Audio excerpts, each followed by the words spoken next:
दोस्तों, कास क्लासेज में मैं चंद्रहास एक बार फिर से आप सभी का स्वागत करता हूं। आशा करता हूं कि कास क्लासेज का जो पूरा परिवार है, हमारा पूरा जो परिवार है कास क्लासेज का, वो सारा ठीक होगा, सभी ठीक होंगे, सभी के घर वाले भी ठीक होंगे। दोस्तों, हरियाणा जीके हमने न्यू बैच हरियाणा जीके का चला रखा था, जिसके अंदर हम प्रत्येक डिस्ट्रिक्ट की वीडियो प्रत्येक दिन आपके सामने सुबह सुबह पेश कर रहे हैं। तो ऐसे ही हरियाणा जीके के न्यू बैच के अंदर आज हम इस वीडियो के अंदर पानीपत डिस्ट्रिक्ट के बारे में पढ़ेंगे। पानीपत डिस्ट्रिक्ट से संबंधित जितने भी मोस्ट इंपोर्टेंट क्वेश्चन है या इंपोर्टेंट क्वेश्चन है या पानीपत के जो महत्वपूर्ण प्रश्न उत्तर है, पानीपत के अंदर जितने भी एचएसएससी के माध्यम से प्रश्न पूछे जाने की संभावना है और जितने भी प्रश्न आज तक पानीपत से पूछे गए हैं एचएसएससी के एग्जाम में, वो सभी प्रश्न आज हम इस वीडियो के अंदर करवाएंगे। आशा करते हैं कि हमारे द्वारा जो हरियाणा जीके की वीडियो आपको दी जा रही है वो आपको पसंद भी आ रही होगी। लेकिन आप हमारा एक ड्रेस कोड एक ही देख रहे होंगे, हमेशा आप देखते होंगे कि यही शर्ट पहने रखते हैं। भाई, ये शर्ट थोड़ा सा पतला है, जिसके कारण इसमें गर्मी नहीं लगती, गर्मी थोड़ी कम लगती है, जिसके कारण हम ये पहन लेते हैं। आज तो देखो प्रेस भी नहीं किया है, तो ऐसे ही पहन के आ गए आपके सामने। आपको बस सिर्फ गुणवत्ता से आपको मतलब होना चाहिए कि टीचर से कोई मतलब नहीं होना चाहिए, आपको सिर्फ उसकी गुणवत्ता से आपको मतलब होना चाहिए। ड्रेस कोड हमारा सेम ही रहता है, वाइट शर्ट और ब्लू पैंट हमेशा मिलेगी। आप यदि कभी भी देखेंगे, रियल में भी देखेंगे तो भी यही रहेगा। सभी शर्टें वाइट हैं और सभी पैंट ब्लू हैं, तो व्हाइट एंड ब्लू का हमारा मैचिंग चलता है। तो आप ये बिल्कुल भी ना सोचे कि हमेशा, या आप ये भी ना सोचे कि एक ही दिन ये वीडियो बनाई गई है, नहीं, अलग अलग वीडियो अलग अलग दिन बनती है, नए जोश और उत्साह के साथ में बनती है, ठीक है। तो आज दोस्तों हम इस वीडियो के अंदर पानीपत डिस्ट्रिक्ट का जिक्र करेंगे, और यदि आपको हमारी ये वीडियो अच्छी लगती है तो आप इस वीडियो को ज़्यादा से ज़्यादा स्टडी ग्रुप में शेयर करना। अच्छी लगती है तो कमेंट करके बताना ज़रूर। और यदि आप हमारे चैनल के ऊपर बिल्कुल नए हैं तो चैनल को आज ही सब्सक्राइब कर ले, ताकि लेटेस्ट वीडियो सबसे पहले आप तक पहुंच सके। तो देखें, आज हम इस वीडियो के अंदर दोस्तों पानीपत डिस्ट्रिक्ट के बारे में पढ़ेंगे। पानीपत जो पाणिनि ऋषि की याद में बसाया गया था। पानीपत जो डिस्ट्रिक्ट है वो कौन से ऋषि की याद में बसाया गया था? पाणिनि ऋषि की याद में बसाया गया था। आज उसी का जिक्र इस वीडियो के अंदर करने वाले हैं। पानीपत जो पाणिनि ऋषि की याद में बसाया गया था, पाणिनि ऋषि जिसकी एक पुस्तक थी अष्टाध्यायी, और अष्टाध्यायी पुस्तक के अंदर हरियाणा के कौन से नगर का वर्णन मिलता है? तो आप बताएंगे टोहाना का। और टोहाना कहां पड़ता है? तो फतेहाबाद में। फतेहाबाद किसने बसाया था? फिरोज तुगलक ने। कौन सी शताब्दी में बसाया था? 14वीं शताब्दी में। कब बसाया था? 1352 के अंदर। किसने? फिरोज तुगलक ने। कौन सा शहर? फतेहाबाद। और फतेहाबाद के टोहाना का वर्णन कौन से पुस्तक में मिलता है? अष्टाध्यायी में। वो टोहाना इसलिए इंपॉर्टेंट है क्योंकि हरियाणा की एक प्रसिद्ध नहर, हरियाणा की एक प्रसिद्ध नहर जिसका नाम है भाखड़ा, जो भाखड़ा नहर है, जो हरियाणा की एक प्रसिद्ध नहर है, वो भाखड़ा नहर हरियाणा में कहां से प्रवेश करता है? तो आप बताएंगे टोहाना से। और टोहाना जिसे नदियों का नगर अथवा नहरों का नगर भी कहा जाता है, क्योंकि टोहाना से ही 5 नहरें निकाली गई है, जिसके कारण उसे नदियों का नगर अथवा नहरों का नगर भी कहा जाता है। तो टोहाना का जो वर्णन मिलता है वो अष्टाध्यायी में। अष्टाध्यायी पुस्तक किसने लिखी थी? पाणिनि ने। और उस पाणिनि के नाम पर बसाया गया शहर कौन सा है? पानीपत। अब सेकंड क्वेश्चन एग्जामिनर आपसे मजाक के तौर पे पूछेगा, मजाक ही करेगा, एक्चुअल में पता है ये क्वेश्चन जो पूछेगा एग्जामिनर, आपसे एग्जामिनर क्वेश्चन करेगा सेकंड कि पानीपत डिस्ट्रिक्ट कब बना था? पानीपत डिस्ट्रिक्ट कब बना? तो आप बताएंगे 1 नवंबर 1989 के अंदर पानीपत डिस्ट्रिक्ट बना। पानीपत डिस्ट्रिक्ट कौन से जिले से अलग होकर बना था? तो आप बताएंगे पानीपत करनाल से अलग होकर बना था। कौन से जिले से अलग होकर बना था? करनाल से। लेकिन हुआ क्या कि 1991 के अंदर, 1991 की घटना है, 1991 के अंदर पानीपत डिस्ट्रिक्ट को रद्द कर दिया गया, और रद्द करके पानीपत को किस में मिला दिया गया? भाई करनाल में मिला दिया गया। उसके बाद में पानीपत दोबारा डिस्ट्रिक्ट कब बना है? 1992 के अंदर पानीपत दोबारा डिस्ट्रिक्ट बना है। पानीपत दूसरी बार जिला बना 1992 में। पंचकुला के यादवेंद्र गार्डन से आमों के मेले की शुरुआत हुई थी 1992 से।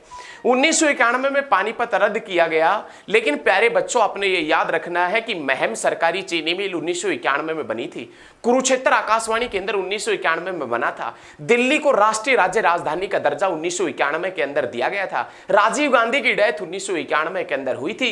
शीतला माता मंदिर और मनसा देवी माता मंदिर साइन बोर्ड 1991 के अंदर बना था। हरियाणा विकास पार्टी चौधरी बंसीलाल ने 1991 के अंदर बनाई थी। और भारत का सर्वोच्च खेल रत्न पुरस्कार जिसका नाम है राजीव गांधी खेल रत्न पुरस्कार, उसकी शुरुआत 1991 और 92 के अंदर हुई थी। ये याद रखना है अपने सभी चीजें। तो पानीपत डिस्ट्रिक्ट कब बना, तो आप बताएंगे 1 नवंबर 1989 को। 1 नवंबर 1989 के अंदर हरियाणा में 4 जिले बने थे, यमुनानगर, पानीपत, कैथल और रेवाड़ी। लेकिन हुआ क्या कि 1991 में पानीपत डिस्ट्रिक्ट को रद्द कर दिया गया। रद्द करके वापस करनाल में मिला दिया गया और पानीपत फिर करनाल से अलग हुआ है 1992 से। और पहली बार आमों का प्रसिद्ध मेला यादवेंद्र गार्डन में कब लगा था, 1992 के अंदर लगा था। लेकिन हरियाणा में सबसे ज्यादा आम कहां होता है, तो आप बताएंगे अंबाला में।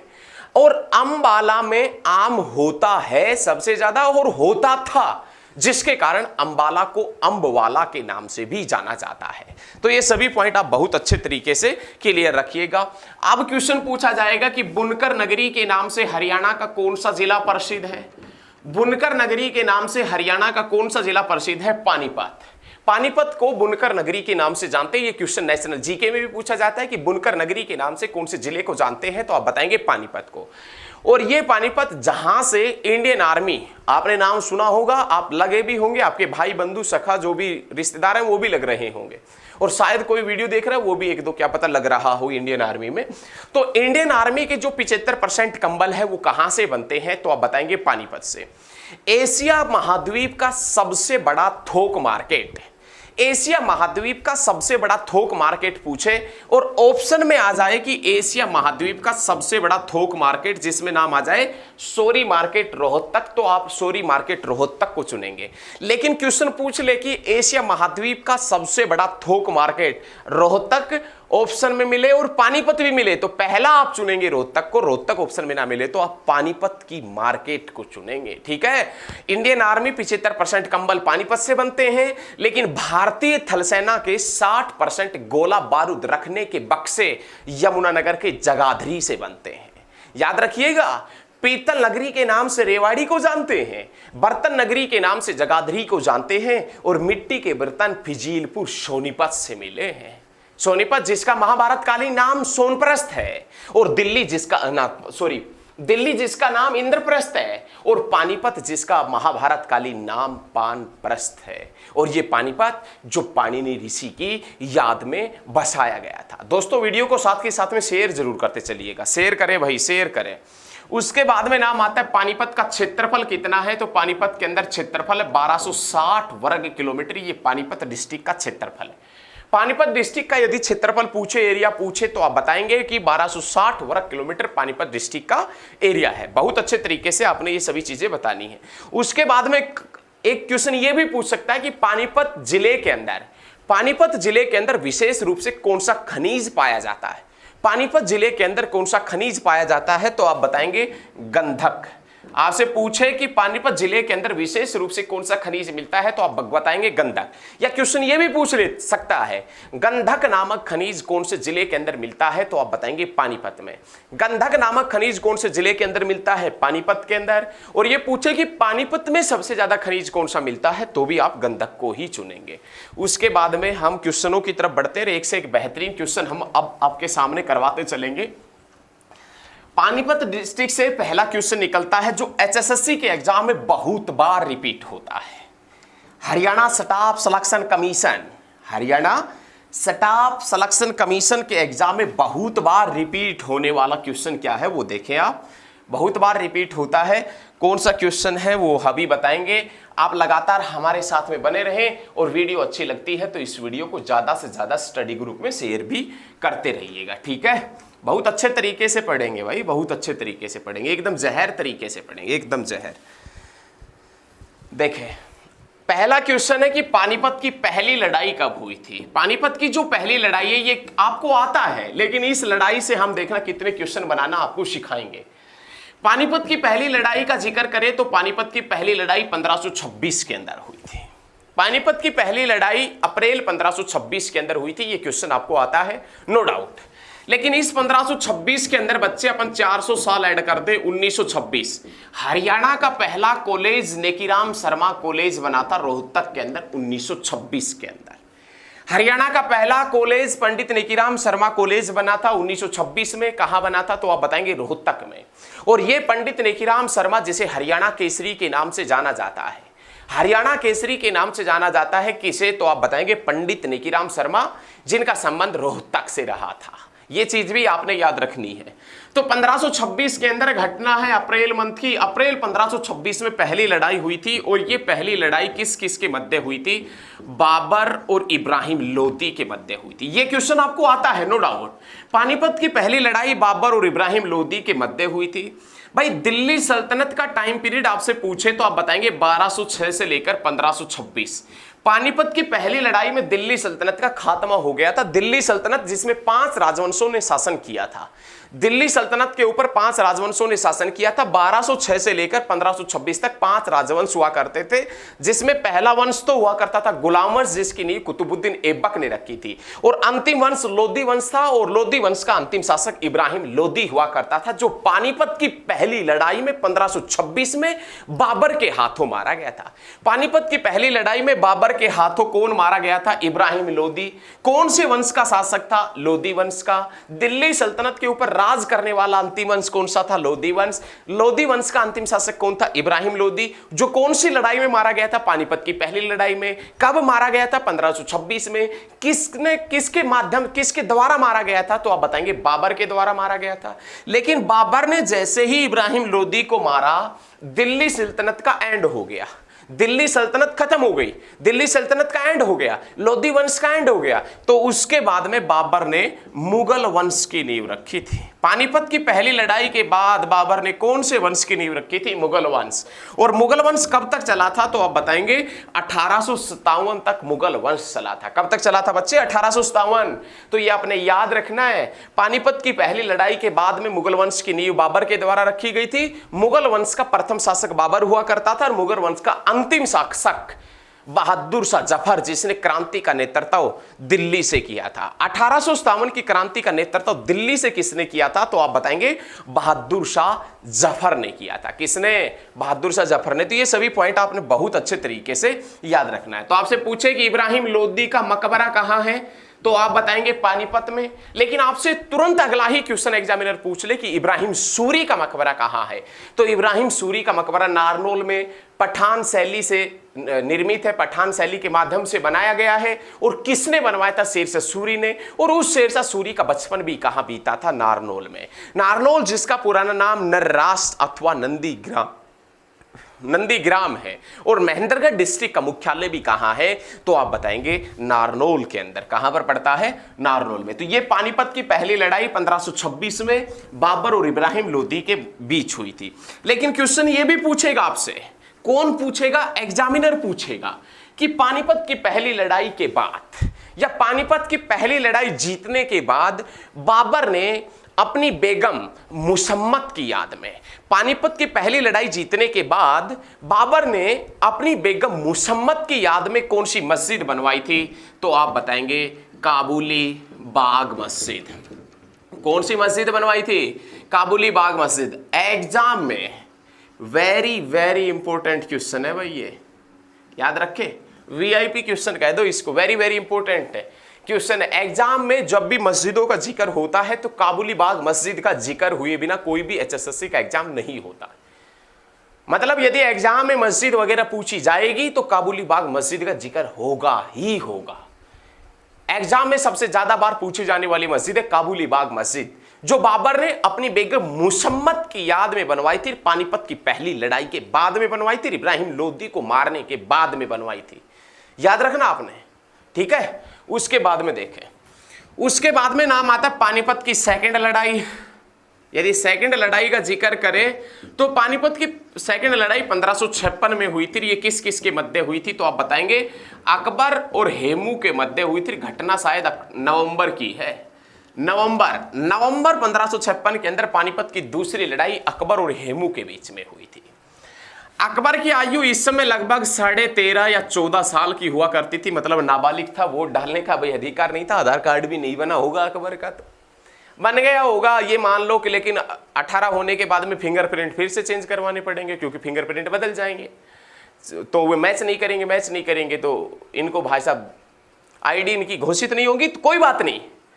लेकिन अकबर जिसका जन्म 1542 में राणा वीरसाल के महल में हुआ था, 1542 में 1542 के अंदर, और पानीपत की दूसरी लड़ाई 1556 के अंदर हुई थी। उस समय दिल्ली की गद्दी के ऊपर अकबर बैठा हुआ था। पानीपत की दूसरी लड़ाई के समय में ये एक बार मुगल वंश का शासक हुआ करता था। एक बार समझने की कोशिश करें। हेमचंद्र विक्रमादित्य जिसका संबंध रेवाड़ी से हुआ करता था, रेवाड़ी जिसका नाम रेवती के नाम पर पड़ा है, और रेवती बलराम की पत्नी थी। बलराम श्री कृष्ण का भाई था और श्री कृष्ण बलराम को दाऊजी कहता था। और दाऊजी का मंदिर बंसारी गांव पलवल में पड़ता है। पलवल जिसको कॉटन सिटी कहते, कॉटन हब के नाम से सिरसा को जानते। सिरसा जिसका पुराना नाम सरस्वती नगर है, सरस्वती नगर अथवा सिरसिका है। याद रखना, सिरसा की स्थापना 1357 में राजा सारस ने की थी। उस समय इसका नाम सिरसुती अथवा सिरसिका हुआ करता था। याद रखना बहुत अच्छे तरीके से। लेकिन यह भी चीज याद रखना है कि हेमचंद्र विक्रमादित्य जो जिसका संबंध रेवाड़ी से हुआ करता था, यह हेमचंद्र विक्रमादित्य जो मूल रूप से अलवर राजस्थान का रहने वाला था, लेकिन रेवाड़ी में नमक का व्यापार करता था। और आदिल शाह ने हेमचंद्र विक्रमादित्य को अपना प्रधानमंत्री बनाया हुआ था। इसके आधार पर अपने बल और बूते के ऊपर यह आदिल शाह का प्रधानमंत्री बना था हेमचंद्र विक्रमादित्य।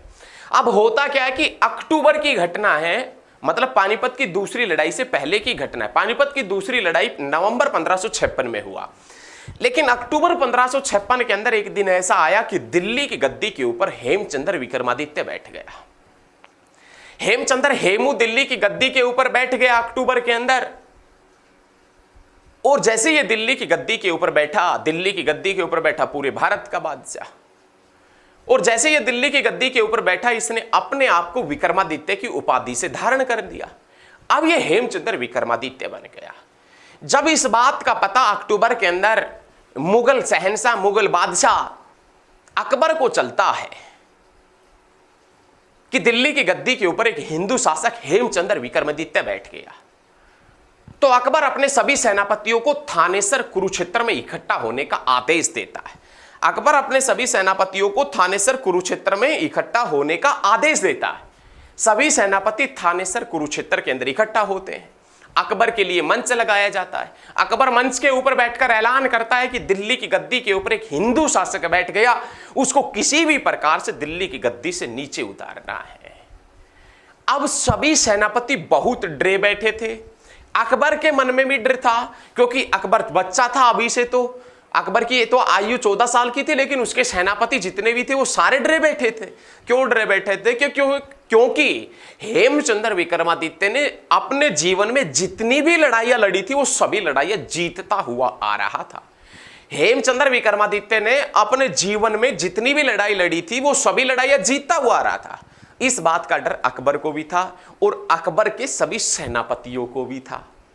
तो किसी भी सेनापति ने हां नहीं की कि हम हेमचंद्र विक्रमादित्य से युद्ध कर लेंगे। लेकिन एक सेनापति जिसका नाम बैरम खान था, उस बैरम खान ने सोचा कि मरना तो वैसे भी है, और यदि हेमचंद्र विक्रमादित्य से युद्ध करेंगे, मरेंगे तो कोई बात नहीं है, लेकिन युद्ध जीत गए तो भाई साहब अकबर के सामने हवाबाजी पूरी चलेगी अपनी। जब तक अकबर रहेगा तब तक हवाबाजी पूरी चलेगी, किसी प्रकार की कोई दिक्कत नहीं आएगी, जैसा हम कहेंगे वैसा ही होगा आगे।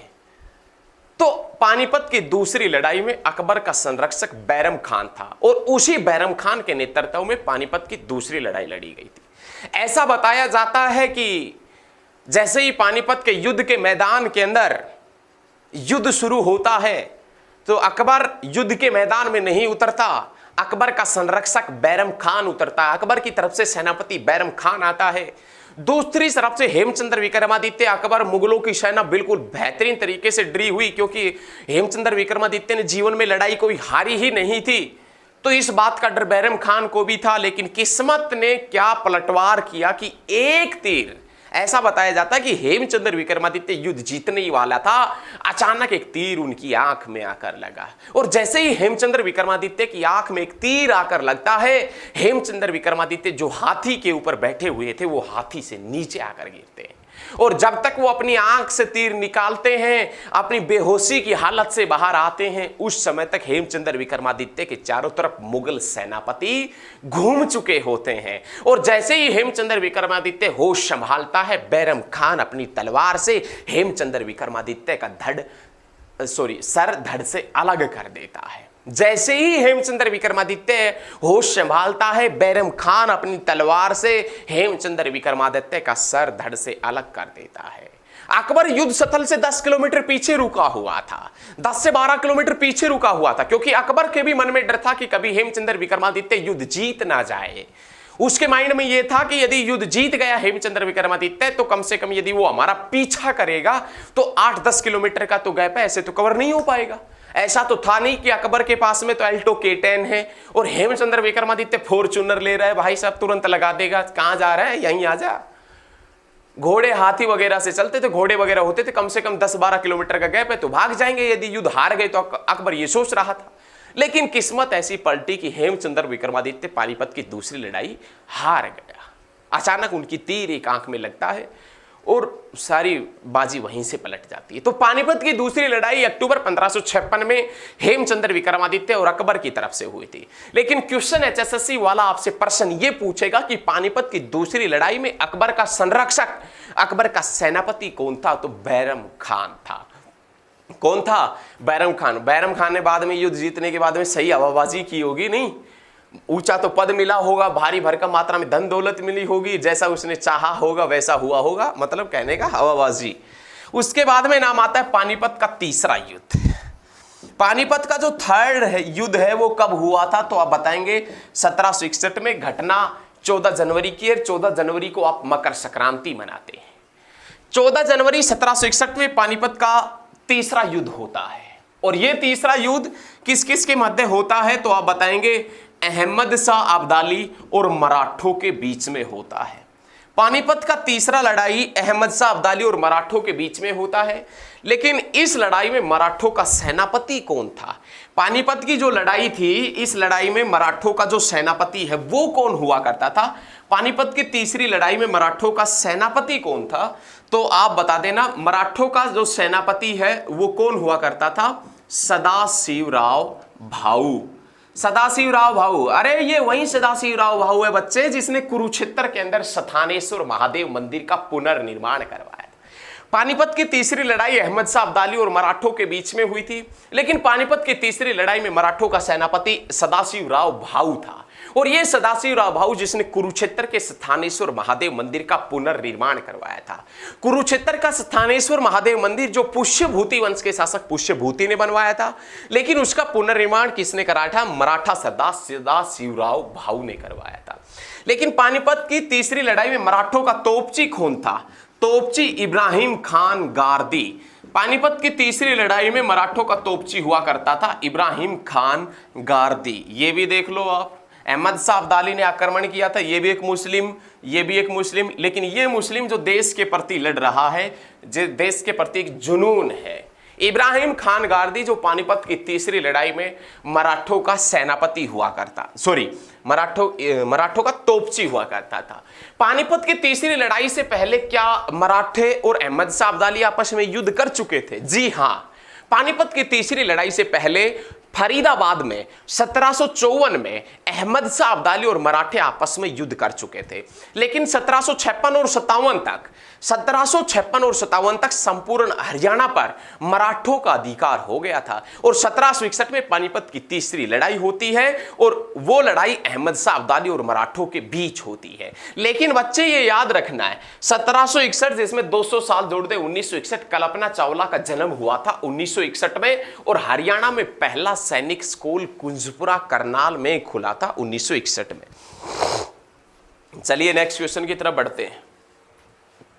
ठीक है, उसके बाद में नाम आता है कि एक क्वेश्चन बहुत अच्छे तरीके से पूछा जाता है, वो भी एक बार देखेंगे हम, बहुत अच्छे तरीके से पूछा जाएगा, वो एक बार देखें क्या क्वेश्चन पूछ सकता है एग्जामिनर, वो अभी बताएंगे, एक मिनट अभी देखे झटके से बताएंगे। वो क्वेश्चन यहां पर ये आता, बहुत इंपॉर्टेंट क्वेश्चन है ये, कि पानीपत के अंदर एक पर्यटन स्थल है, टूरिस्ट प्लेस है, टूरिस्ट स्पॉट है, जिसका नाम है काला अम्ब। और ये काला अम्ब जो नामक पर्यटन स्थल है पानीपत में, इसका संबंध पानीपत की कौन सी लड़ाई से है? तो आप बताएंगे थर्ड लड़ाई से, तीसरी लड़ाई से। काला अम्ब नामक पर्यटन स्थल हरियाणा के किस जिले के अंदर पड़ता है? पानीपत में। जिसका संबंध पानीपत की कौन सी लड़ाई से है? तो आप बताएंगे पानीपत की तीसरी लड़ाई से जिनका संबंध है। उसके बाद में नेक्स्ट क्वेश्चन देखें, संत बू अली कलंदर का संबंध हरियाणा के किस जिले से रहा है? संत बू अली कलंदर का संबंध हरियाणा के पानीपत से रहा है। सूफी संत मोहम्मद अफजल, सूफी संत मोहम्मद अफजल का संबंध हरियाणा के कौन से जिले से रहा है? तो उनका संबंध भी पानीपत से रहा है। उर्दू के मशहूर शायर अल्ताफ हुसैन हाली, इनका नाम आपने बहुत सुना होगा भाई। उर्दू के मशहूर शायर थे अल्ताफ हुसैन हाली। उर्दू के मशहूर शायर अल्ताफ हुसैन हाली, जिनका जन्म 1837 में हुआ था और जिनकी डेथ 1914 के अंदर हुई थी। 1837 में अपन 100 जोड़ दे, 1937 भिवानी के अंदर हरियाणा की पहली टेक्सटाइल मिल लगी थी। हरियाणा की पहली टेक्सटाइल मिल भिवानी में लगी थी, जिसका नाम था भिवानी टेक्सटाइल मिल। और वो भिवानी टेक्सटाइल मिल कब लगी थी? 1937 में। 100 घटा दे 1837। उर्दू के मशहूर शायर अल्ताफ हुसैन हाली का जन्म हुआ था। इन्हीं के नाम पर, अल्ताफ हुसैन हाली के नाम पर ही उर्दू साहित्य का सर्वोच्च पुरस्कार हाली पुरस्कार दिया जाता है। लेकिन इनकी डेथ कब हुई थी बच्चे? 1914 में। चौधरी देवीलाल का जन्म कब हुआ था? 1914 में। सर छोटूराम को राव बहादुर की उपाधि कब दी गई थी? 1914 में। भारत और चीन के बीच मैकमोहन रेखा कब खींची थी? 1914 में। पनामा नहर कब बनी थी? 1914 में। और याद रखना है, हरियाणा में हिंदी की पहली पाठशाला झज्जर में कब लगी थी? 1914 के अंदर। अल्ताफ हुसैन हाली की डेथ हुई थी 1914 में। लेकिन उर्दू के क्षेत्र में या उर्दू साहित्य के क्षेत्र में सर्वोच्च पुरस्कार कौन सा दिया जाता है? तो हाली पुरस्कार, जो अल्ताफ हुसैन हाली की याद में ही दिया जाता है। यह भी आपने बहुत अच्छे तरीके से याद रखना है। अल्ताफ हुसैन हाली, जिनके गुरु का नाम मिर्जा गालिब हुआ करता था। और हिस्ट्री के अंदर एक बहुत अच्छा क्वेश्चन बनता है कि 1857 की क्रांति को अपनी आंखों से देखने वाला एकमात्र उर्दू कवि कौन था? 1857 की क्रांति को अपनी आंखों से देखने वाला एकमात्र उर्दू कवि कौन था? तो आप बताएंगे एकमात्र उर्दू कवि हुआ करता था मिर्जा गालिब। कौन? मिर्जा गालिब। उसके बाद में नेक्स्ट पॉइंट देखें, पानीपत से 1857 की क्रांति का नेतृत्व किसने किया था? पानीपत से 1857 की क्रांति का नेतृत्व इमाम अली कलंदर ने किया था। इमाम अली कलंदर ने। भाई पानीपत के अंदर 1857 की क्रांति के समय एक बड़ी मस्जिद हुआ करती थी और उस मस्जिद के इमाम कौन हुआ करते थे? अली कलंदर। और इसी अली कलंदर ने 1857 की क्रांति का नेतृत्व पानीपत से किया था। अली कलंदर ने क्या किया कि अली कलंदर और इनके समर्थकों ने पानीपत के अंदर जीटी रोड के ऊपर कब्जा कर लिया। अब पानीपत के अंदर जैसे ही जीटी रोड के ऊपर कब्जा किया, अंग्रेजों का पंजाब से और दिल्ली से संपर्क टूट गया। तो एक अंग्रेज सेनापति एनसन आया। एक अंग्रेज सेनापति एनसन अपनी फौजी टुकड़ी लेकर पानीपत में पहुंचा और जैसे ही वो पानीपत में पहुंचा, इमाम अली कलंदर और इनके समर्थक और सेनापति एनसन और इनके जो सैनिक थे वो आपस में युद्ध करने लगे। लेकिन उस युद्ध में हुआ क्या कि सेनापति एनसन की मृत्यु लिखी थी। उस युद्ध में सेनापति एनसन मारा गया। अब सेनापति एनसन मारा गया। जब ये बात ब्रिटिश सरकार के पास में पहुंची कि पानीपत में इमाम अली कलंदर के समर्थकों ने सेनापति एनसन को मार दिया, तो दिल्ली से और फौजी टुकड़ी भेजी गई और फौजें पानीपत के अंदर भेजी गई। और बाद में पानीपत के अंदर जब अत्यधिक मात्रा में फौज भेजी गई तो इमाम अली कलंदर को गिरफ्तार कर लिया। और गिरफ्तार करने के बाद में इस इमाम अली कलंदर को जीटी रोड के ऊपर ही पानीपत के अंदर सबके सामने फांसी हुई थी। जीटी रोड जिसका निर्माण शेरशाह सूरी ने करवाया था। और भारत में पहली बार रुपए का सिक्का भी किसके शासनकाल में चला था? शेरशाह सूरी के टाइम पीरियड के दौरान चला था। बहुत अच्छे भाई, बहुत अच्छे। चलिए चलिए, बहुत अच्छे। हरियाणा के अंदर नेस्ले कंपनी का कारखाना, हरियाणा के अंदर नेस्ले कंपनी का कारखाना कहाँ है? तो आप बताएंगे समालखा में। हरियाणा के अंदर नेस्ले कंपनी का कारखाना कहाँ है? तो आप बताएंगे समालखा के अंदर। और ये नेस्ले कहाँ की कंपनी है? तो आप बता देना स्विट्जरलैंड की कंपनी। हरियाणा के अंदर नेस्ले कंपनी का कारखाना कहाँ है? तो आप बताएंगे समालखा में। समालखा कहाँ है? तो आप बताएंगे पानीपत के अंदर पड़ता है। और ये जो नेस्ले कंपनी है ये कौन से देश की कंपनी है? तो आप बता देना स्विट्जरलैंड की कंपनी। एक्चुअल में ना ये बोर्ड एक कपड़े से साफ करना पड़ रहा है, क्योंकि कपड़े से अच्छा साफ होता है, बिल्कुल मतलब साफ हो जाता है, और जो डस्टर वगैरह है उससे इतना अच्छा साफ हो नहीं पाता है, तो आपको दिखने में दिक्कत होगी। तो इसीलिए हमने ये एक कपड़ा उठाया हुआ है, तो कोई बड़ी बात नहीं है। महात्मा गांधी पानीपत के मुसलमानों से मिलने के लिए कब आए थे? महात्मा गांधी पानीपत के मुसलमानों से मिलने के लिए 9 दिसंबर 1947 में महात्मा गांधी पानीपत में आए थे। कभी मोहम्मद गोरी समझ लो, नहीं, महात्मा गांधी पानीपत में कब आए थे? तो आप बताएंगे 9 दिसंबर 1947 में। महात्मा गांधी को पानीपत आने का न्योता किसने भेजा था? लक्का उल्ला खान ने। लक्का उल्ला खान ने। और लक्का उल्ला खान ने जब 1947 में 9 दिसंबर 1947 में जब महात्मा गांधी पानीपत में आए, तो उनके लिए जो सार्वजनिक सभा चल रही थी, उस सार्वजनिक सभा का नेतृत्व लक्का उल्ला खान ने किया था। और लक्का उल्ला खान ने महात्मा गांधी के सामने कहा था, मुसलमानों के सामने कहा था कि मैं तो अपने वतन में ही मरूंगा। लेकिन जब महात्मा गांधी पानीपत से मुसलमानों को संबोधित कर रहे थे पानीपत से, तो उस समय महात्मा गांधी ने 1947 में पंजाब के मुख्यमंत्री गोपीचंद भार्गव को ही सीख दे डाली थी। और गोपीचंद भार्गव से कहा था कि अच्छे नेता हो, अच्छे प्रशासक बनो। महात्मा गांधी ने गोपीचंद भार्गव जो पंजाब का मुख्यमंत्री था उस समय, उससे कहा था कि अच्छे नेता हो, अच्छे प्रशासक बनो। क्लियर रखे सभी चीजें, बहुत अच्छे तरीके से क्लियर रखना है। नेक्स्ट पॉइंट, पानीपत में पहली राजनीतिक सभा कब हुई थी? पानीपत में पहली राजनीतिक सभा 1920 में। और ये किसके नेतृत्व में हुई थी? तो लक्का उल्ला खां के नेतृत्व में। पानीपत में पहली राजनीतिक सभा का आयोजन कब किया गया? तो आप बताएंगे 1920 में। और ये पानीपत में पहली राजनीतिक सभा किसके नेतृत्व में हुई थी? लक्का उल्ला खां के नेतृत्व में हुई थी। उसके बाद में क्वेश्चन आता है, नेशनल फर्टिलाइजर लिमिटेड किसान यूरिया व किसान खाद उत्पादक संयंत्र कहाँ है? नेशनल फर्टिलाइजर लिमिटेड कहाँ है? पानीपत में। और नेशनल फर्टिलाइजर लिमिटेड पानीपत में कब बनी थी? 1974 में, 1974 के अंदर। उसके बाद में पानीपत तापीय विद्युत उत्पादन संयंत्र, पानीपत तापीय विद्युत उत्पादन संयंत्र, तापीय विद्युत उत्पादन संयंत्र, पानीपत तापीय विद्युत उत्पादन संयंत्र पानीपत के आसन गांव में पड़ता है, और जिसकी उत्पादन क्षमता 1367.80 मेगावाट है। 1367.80 मेगावाट। ये हरियाणा का एकमात्र विद्युत उत्पादन संयंत्र है।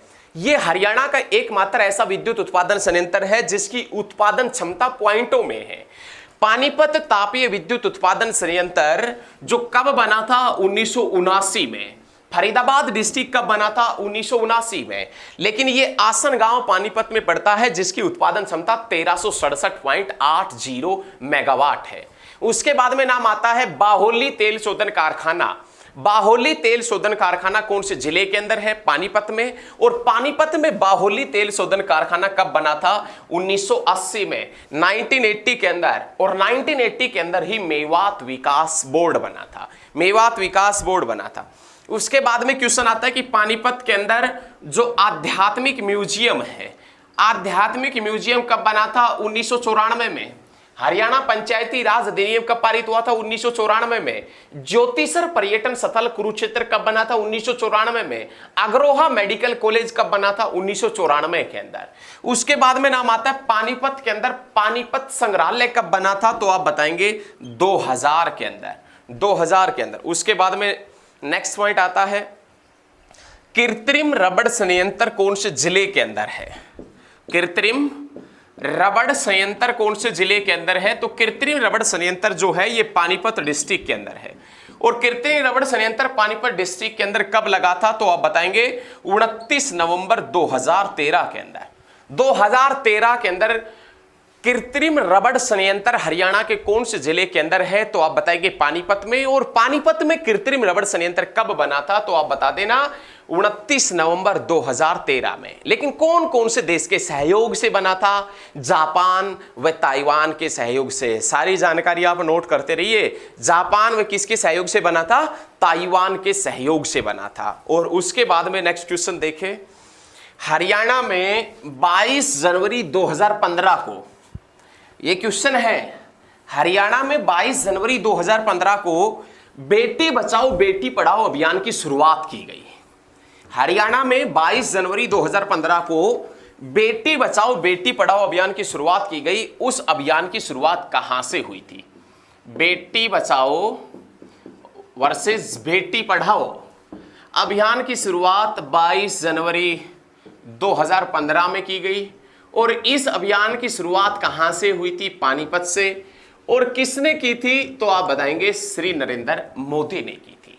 और ये श्री नरेंद्र मोदी सांसद है वाराणसी से। वाराणसी कहाँ है? यूपी में। यूपी की राजधानी क्या है? लखनऊ। और लखनऊ कौन सी नदी के ऊपर? गोमती। और गोमती किसकी सहायक नदी है? गंगा की। और गंगा की सबसे लंबी सहायक कौन सी है? यमुना। और यमुना हरियाणा में कहाँ से प्रवेश करती? कलेसर से। और बाहर कहाँ से निकलती है? हसनपुर से। लेकिन हसनपुर कहाँ है? पलवल में। और पलवल कब बना था? 2008 में। और भगवत दयाल शर्मा मेडिकल कॉलेज कब बना था? 2008 में। पंचकुला आईटी पार्क कब बना था? 2008 में बना था। नरेगा के तीसरे चरण की शुरुआत कब हुई थी? 2008 में। हरियाणा शतरंज संघ का गठन कब हुआ था? 2008 में। रेवाड़ी में दूसरा सैनिक स्कूल कब खोला गया था? 2008 में। साथ के साथ में वीडियो को शेयर करते चलिएगा, साथ के साथ में। अरे बेहतरीन तरीके से, एकदम जहर तरीके से पढ़ाएंगे। सभी क्रांतिकारी वीडियो को शेयर जरूर करें। तो बेटी पढ़ाओ बेटी बचाओ और बेटी पढ़ाओ अभियान की शुरुआत 22 जनवरी 2015 में श्री नरेंद्र मोदी ने पानीपत से की थी। क्यों की थी? क्योंकि 2011 की जनगणना के अनुसार हरियाणा का लिंगानुपात 1000 पुरुषों के ऊपर 879 है। 1000 पुरुष है, महिलाएं 879 है। 121 व्यक्ति बच गए। कहां जाएंगे? पड़ोसी राज्यों में। कहां जाएंगे? पड़ोसी राज्यों के अंदर जाएंगे। 1000 पुरुष है, महिला 879 है, 121 व्यक्ति बच गए, पड़ोसी राज्यों में जाएंगे। पड़ोसी राज्य जिंदाबाद थे, जिंदाबाद है और जिंदाबाद रहेंगे।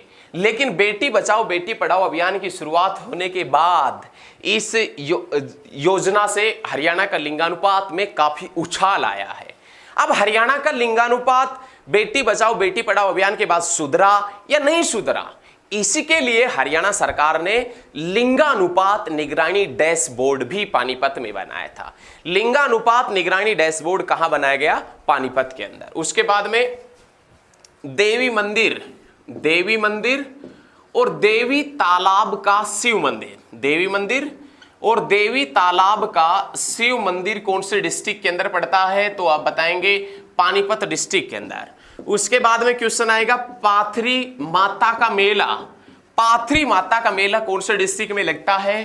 पानीपत में। उसके बाद में क्वेश्चन आएगा पहली पातशाही गुरुद्वारा। पहली पातशाही गुरुद्वारा कौन से डिस्ट्रिक्ट के अंदर है? तो आप बताएंगे पानीपत के अंदर पहली पातशाही गुरुद्वारा है। उसके बाद में नाम आता है गोश अली शाह की दरगाह। गोश अली शाह की दरगाह कौन से डिस्ट्रिक्ट में पड़ती है?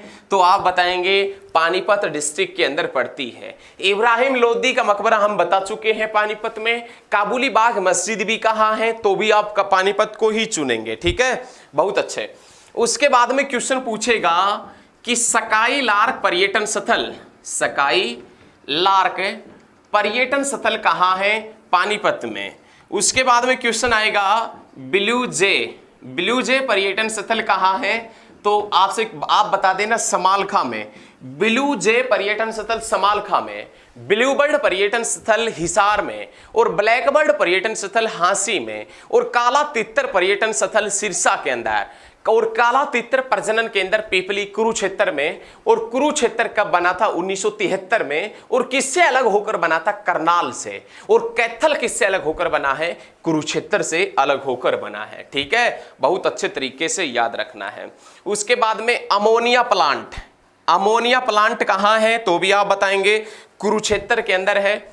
उसके बाद में पचरंगा आचार सबसे ज्यादा कहां मिलता है? कुरुक्षेत्र में नहीं भाई, ये अमोनिया प्लांट पानीपत में, कुरुक्षेत्र में नहीं, सॉरी। अमोनिया प्लांट कहां है? पानीपत में। नेशनल फर्टिलाइजर लिमिटेड कहां है? पानीपत में। पचरंगा अचार कहां पर है? पानीपत में। गंधक सबसे ज्यादा कहां होता है? पानीपत में। और डिब्बे बंद जो सूखी सब्जियां हैं, डिब्बे बंद जो सूखी सब्जियां हैं वो सबसे ज्यादा कहां होती है? पानीपत में। फौजियों के लिए कंबल बता दिया है आपसे। एक सालारगंज गेट पड़ता है, सालारगंज गेट कहां है तो भी आप बताएंगे? पानीपत में। सालारगंज गेट पानीपत के अंदर 1500 करोड़ की लागत से, पानीपत में 1500 करोड़ की लागत से प्लास्टिक पार्क स्थापित किया जा रहा है। उसके बाद में हरियाणा प्रदेश का पहला महिला सब स्टेशन, हरियाणा प्रदेश का पहला महिला सब स्टेशन कहां खोला गया? पानीपत में। हरियाणा प्रदेश का पहला महिला सब स्टेशन कहां खोला गया? पानीपत में। उसके बाद में शारीरिक विकलांगों के लिए आवासीय विश्वविद्यालय कहां है? पानीपत में। ठीक है, बासमती चावल के लिए उत्पादित जिला प्रसिद्ध कौन सा है? पानीपत। ठीक है, ये भी चीज याद रखना है। उसके बाद में नाम आता है wonder girl. Wonder girl, Jahnavi Pawar का संबंध कहां से है? पानीपत से। गगन नारंग, गगन नारंग का संबंध भी कहां से है? गगन नारंग जो निशानेबाजी से संबंधित है, कहां से है? पानीपत से। और जेवलियन थ्रो, भाला फेंक, नीरज चोपड़ा का संबंध कहां से है तो भी आप बताएंगे? पानीपत से। मंजीत छिल्लर जिसका संबंध कबड्डी से है वो भी कहां से है? पानीपत से। और मोहित अहलावत जो प्रसिद्ध कलाकार है सिनेमा जगत के अंदर, उनका संबंध भी कहां से है? पानीपत से। साथियों, यदि हमारे द्वारा दी गई जानकारी आपको पानीपत डिस्ट्रिक्ट की अच्छी लगती है तो इस वीडियो को आप ज्यादा से ज्यादा स्टडी ग्रुप में शेयर करना। यदि हमारे द्वारा दी गई जानकारी आपको अच्छी लगती है तो इस वीडियो को ज्यादा से ज्यादा स्टडी ग्रुप में शेयर करना, स्टडी ग्रुप में। और बहुत जल्द मिलेंगे नेक्स्ट क्लास में, नए जोश और उत्साह के साथ में मिलेंगे। आप वीडियो को शेयर जरूर करना ताकि हमारे सब्सक्राइबर वगैरह थोड़े से बढ़ जाएं। ठीक है, जय हिंद और जय हरियाणा। धन्यवाद।